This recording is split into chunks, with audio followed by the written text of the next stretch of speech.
छत्रपती शिवाजी महाराजांच्या पावन भूमीमध्ये येऊन तुमच्या सर्वांना भेटून आमचा दादा विक्रम भाऊचा प्रचारार्थ आम्ही इकडे उपस्थित आहे आणि मी माझं सौभाग्य म्हणतो काय म्हटलं तर आमचा बेळगावी ग्रामीण जो मी त्या भागात मी आमदार आहे संपूर्ण बेळगावी ग्रामीण क्षेत्रामध्ये 80 ते 90% मराठी भाषिक आणि मराठी समाजाचे लोक आहेत आणि त्या भागात प्रतिनिधित्व आम्ही करत आहोत ಈ ಕಾರ್ಯಕ್ರಮದಲ್ಲಿ ಉಪಸ್ಥಿತರಿರುವಂತ ಕರ್ನಾಟಕ ರಾಜ್ಯದ ಉಪಮುಖ್ಯಮಂತ್ರಿಗಳಾದಂತ ಡಿ.ಕೆ. ಶಿವಕುಮಾರ್ ಸಾಹೇಬ್ರೆ ಎಸ್.ಆರ್. ಪಾಟೀಲ್ ಅವರೇ ಇವತ್ತು ಅವರ ಪ್ರಚಾರಕ್ಕೆ ಬಂದಂತ ಅತ್ಯಂತ ಆತ್ಮೀಯ ಸಹೋದರರಾದಂತ ವಿಕ್ರಮ್ ದಾದಾ ಸಾವಂತ್ ಅವರೇ ನಮ್ಮ ಶಾಸಕರಾದಂತ ಕಟಕದೊಂಡ ಅವರೇ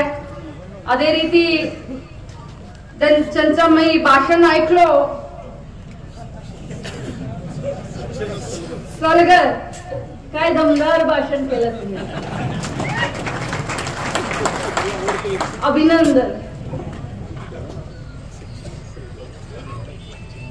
मी ಡಿ.ಕೆ. ಶಿವಕುಮಾರನ್ನ सांगू इच्छितो सर ನಾನು ಕೂಡ ಇವತ್ತು ಕರ್ನಾಟಕದ ಒಬ್ಬ ಮಂತ್ರಿ ಇದ್ದೀನಿ ಆದ್ರೆ ನನಗೆ ಮತ್ತು ಈ ಭಾಗಕ್ಕೆ ಬಹಳಷ್ಟು ಅವನಾಭಾವ ಸಂಬಂಧ ಇದೆ ಕುಡಿಯುವ ನೀರಿನ ಸಮಸ್ಯೆಯನ್ನ ಎಳೆ ಎಳೆಯಾಗಿ ಎಲ್ಲರೂ ಮಾತನಾಡಿದಂತವರು ಪ್ರತಿಯೊಬ್ಬರು ನಾಯಕರು ಮೂರು ಒಂದು ಮಹಾ ವಿಕಾಸ್ ಅಘಾಡಿಯ 3 ನಾಯಕರು ವೇದಿಕೆ ಮೇಲೆ ಇದ್ದಾರೆ ಪ್ರತಿಯೊಬ್ಬರು ಹೇಳಿದ್ರು ಈ ಭಾಗ ಗಡಿನಾಡು ಇಲ್ಲಿ ಜಾಸ್ತಿ ಜನ ನಮ್ಮ ಕನ್ನಡಿಗರಿದ್ದಾರೆ ನಮಗೆ ಕುಡಿಯೋದಕ್ಕೆ ನೀರು ನಮಗೆ ಅವಶ್ಯಕತೆ ಇದೆ ನೀವು ನೀರಾವರಿ ಸಚಿವರಿದ್ದೀರಿ ನೀವು ಖಂಡಿತವಾಗ್ಲೂ ನಮಗೆ ಸಹಾಯ ಮಾಡಿ ಅಂತ ಬಹಳಷ್ಟು ಆಸೆಯಿಂದ ಇಟ್ಕೊಂಡು ತಮ್ಮ ಹತ್ರ ಕೇಳಲಿಕ್ಕೆ ಬಂದಿದ್ದಾರೆ ಸರ್ ನಾನು ಕೂಡ ಇವತ್ತು ನನ್ನ ಅಣ್ಣ ತಮ್ಮಂದ್ರು ಮತ್ತು ಹಿರಿಯರ ಜೊತೆಯಲ್ಲಿ ನಿಂತ್ಕೊಂಡು ನಾನು ಕೂಡ ತಮಗೆ ವಿನಂತಿಯನ್ನ ಮಾಡ್ಕೊಳ್ತೀನಿ ಈ ಭಾಗದ ನೀರಾವರಿ ಸಮಸ್ಯೆಗೆ ಯಾಕಂದ್ರೆ ಇಡೀ कर्नाटक राज्यातील बंधूंनो तुम्हा सर्वांना मी सांगू इच्छितो कर्नाटक राज्यामध्ये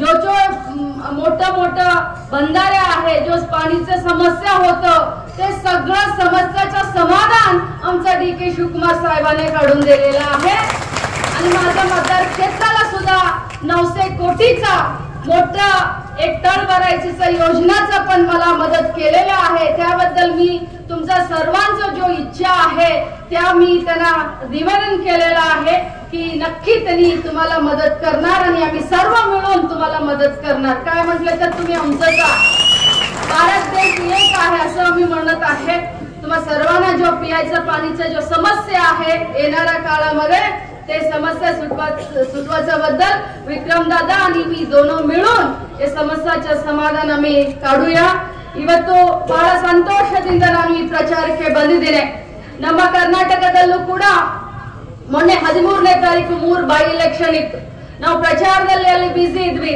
ಇಲ್ಲಿ ಬರಬೇಕು ನಮ್ಮ ಗೃಹಲಕ್ಷ್ಮಿಯ ಬಗ್ಗೆ ಇಲ್ಲಿ ಏನೇನೋ ಬಹಳಷ್ಟು ಸುಳ್ಳು ಅಪಾದನೆಯನ್ನ ಮಾಡ್ತಾ ಇದ್ದಾರೆ ನೀವು ಮಂತ್ರಿಯಾಗಿ ನೀವು ಬರಬೇಕು ಅಂತ ನನಗೆ ಮಹಾರಾಷ್ಟ್ರದಿಂದ ಸುಮಾರು ಜನ ನನ್ನನ್ನ ಕರೆದ್ರು बंधूंनो मी तुम्हाला सांगू इच्छितो मी जो मंत्री आहे महिला व बाल विकासचा जो मंत्री आहे माझा मंत्रालयाकडून महिन्याला 2000 रुपये दरेक घराचा जो प्रमुख महिला आहे त्या महिलांना 2000 रुपये हर महिना आम्ही खात्यामध्ये घालतो डायरेक्ट डीबीटी म्हणून आणि आजपर्यंत 14 महिन्याचा कंत आम्ही गाठलेला आहे आणि जवळजवळ 30,000 कोटीचा वर कर्नाटक राज्य सरकार फक्त एक गृहलक्ष्मी योजनासाठी आम्ही खर्च केलेला आहे हे तुम्हाला आम्ही सांगू इच्छितो परंतु महाराष्ट्रामध्ये येऊन मोठा आमचा बीजेपीचे ಲೀಡರ್ಗಳು ಕೊಟ್ಟ जो बोलणारे आम्ही म्हणत आहे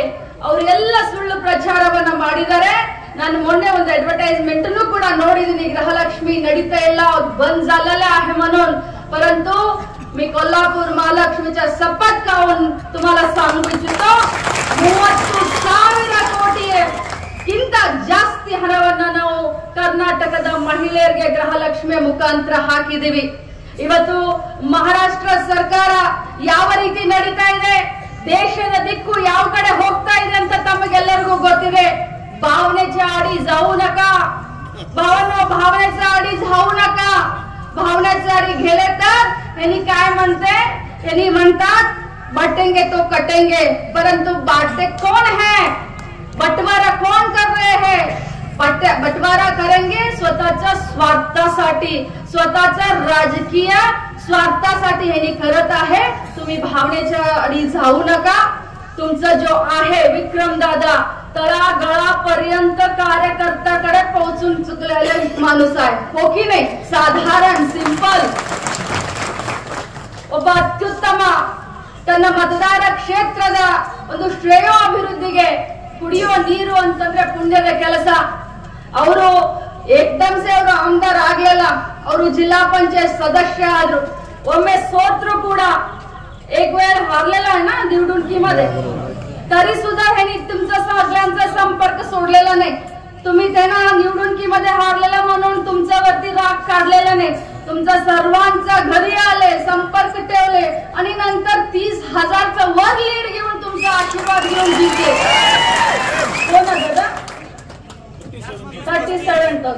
माझा पण असंच आहे उदाहरण. माझं मतदार क्षेत्र, मी लिंगायत, माझ्या मतदार क्षेत्रामध्ये लिंगायत वोटर्स मतदान फक्त 15,000 आहे. बेळगाव ग्रामीण जिल्ह्यामध्ये एकदम कमी लिंगायत असं एक क्षेत्र आहे आणि फक्त 15,000 माझा लिंगायतचं मतदान.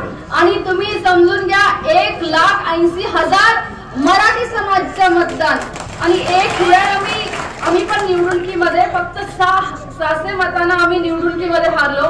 नंतर 52,000 लीड आणि परवाच्या इलेक्शन मध्ये 59,000 लीड घेऊन. तुम्ही विचार करा, ಜಾತಿ ರಾಜಕಾರಣ ಎಲ್ಲಿದೆ ಬಂಧುಗಳೇ. ಜಾತಿ ರಾಜಕಾರಣ ಇಲ್ಲ, राजकारण करत आहे तर राजकारण करणार आहे तर सगळं समाजाला सोबत घेऊन राजकारण करायचं हे आमचं हे आहे. ಹೇಗೆ ನಮಗೆ ಇವತ್ತು ನಮ್ಮ ಛತ್ರಪತಿ ಶಿವಾಜಿ ಮಹಾರಾಜರಾಗಿರಬಹುದು, ಅಂಬೇಡ್ಕರ್ ಆಗಿರಬಹುದು ಅಥವಾ ಬಸವಣ್ಣನಾಗಿರಬಹುದು, ನಮಗೆ ಯಾವ ರೀತಿ ಇವತ್ತು ಮಾರ್ಗದರ್ಶನವನ್ನ ಕೊಟ್ಟಿದ್ದಾರೋ ಅದೇ ರೀತಿ ಮಹಾವಿಕಾಸ್ ಆಘಾಡಿಯ ಎಲ್ಲ ಅಭ್ಯರ್ಥಿಗಳು ಅದೇ ರೀತಿ ಕೆಲಸವನ್ನ ಮಾಡ್ತಾರೆ. ನಮಗೆ ಪವಾರ್ ಸಾಹೇಬ್ರಂತ ಬ್ರಹ್ಮ, ರಾಜಕೀಯ ಬ್ರಹ್ಮ ಅಂತಾನೆ ನಾವು ಬೆಳಗಾವಿ ಜಿಲ್ಲೆಯಲ್ಲಿ ಪವಾರ್ ಸಾಹೇಬ್ರಿಗೆ ನಾವು ಉದ್ಯೋಗ ಮಾಡ್ತೇವೆ. ಅಂತವರ ಒಂದು ಮಾರ್ಗದರ್ಶನ ಇದೆ. ಕಾಂಗ್ರೆಸ್ ಪಕ್ಷದ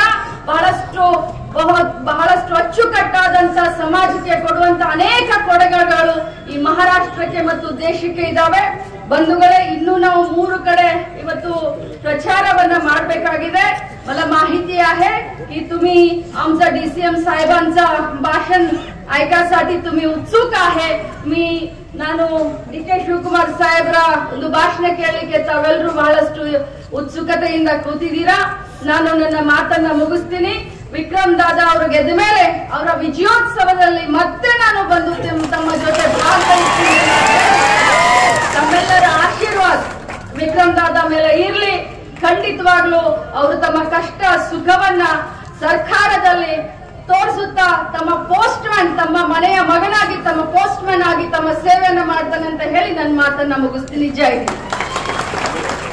Press the bell icon on the video and never miss another update.